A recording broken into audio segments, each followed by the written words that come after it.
And now we're honored to recognize Mr. McCaul, the Chairman of the Homeland Security Committee. Thank you, Madam Chair. I want to echo the gentleman from California's remarks, Mr. Rohrabacher, about the funding issue. I got briefed yesterday, as I do, on the threats. And the majority of these threats, when you look at these organizations and you look at the funding streams, the majority of them tie back to the Saudi Peninsula in terms of funding.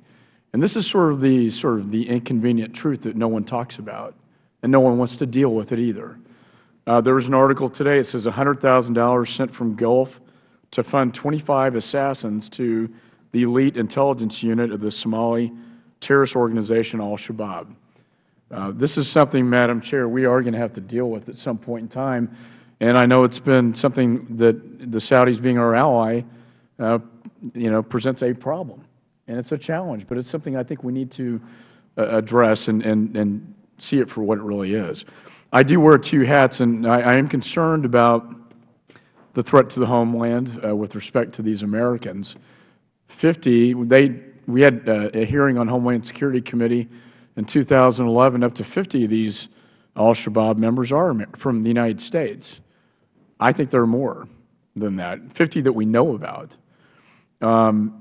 So I think the first question is to Mr. Borelli, with your expertise with the FBI, what degree of confidence do we have on the identity of these Americans over there in terms of who are they? Can we get them on the no-fly list? Are they on the no-fly list? What is a threat to the homeland with respect to them returning after being trained and recruited in the war on terror? I think with regard to your first question, in terms of being able to positively identify these individuals, get them on the proper watch list and so forth, a lot of progress has been made. I've been outside of the FBI for 3 years now, so I can't speak to what's happened in that gap from when I retired till today. But I think when I did leave the FBI, we had a fairly high degree of confidence. Nothing is 100%. Again, this is where we need to engage the community to help us, help the FBI identify these people, to know when they leave the community, when they go off the grid, and confirm the fact that they have joined the ranks of Al-Shabaab.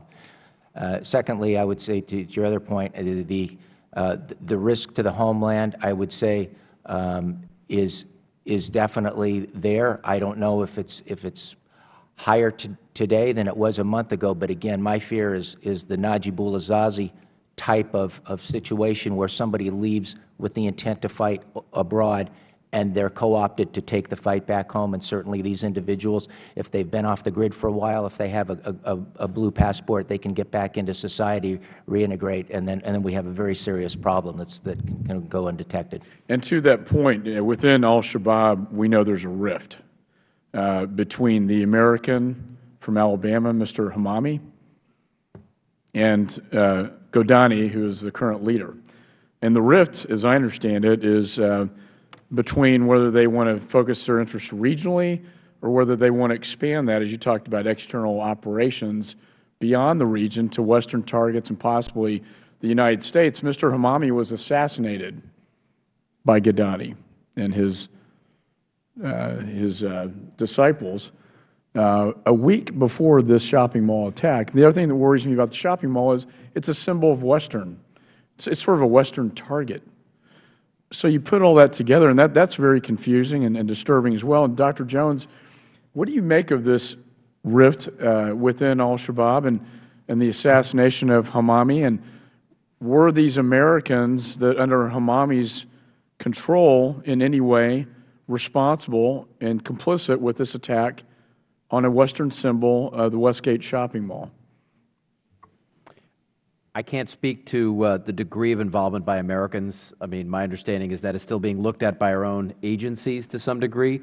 But what I would say is, A, I would strongly support your point of notable rifts within the organization. B, there has been encouragement, apparently, from Ayman al-Zawahiri to conduct attacks outside of just Somalia. And 3, I would also note that what the U.S. does can influence it. Not just Zazi, but Faisal Shahzad in 2010 was involved in an SUV attempted attack in Times Square. That organization, the Pakistan Taliban, was assessed earlier that year by U.S. intelligence communities not to be a threat to the homeland. We assassinated, the year before, the head of that organization with a drone strike. If we were to take those kinds of action in Somalia, my guess is they'd be right back after us. So our actions also can impact where this goes forward. I see my time has expired. Thank you very much. Thank you, Mr. Chairman. Has decreased.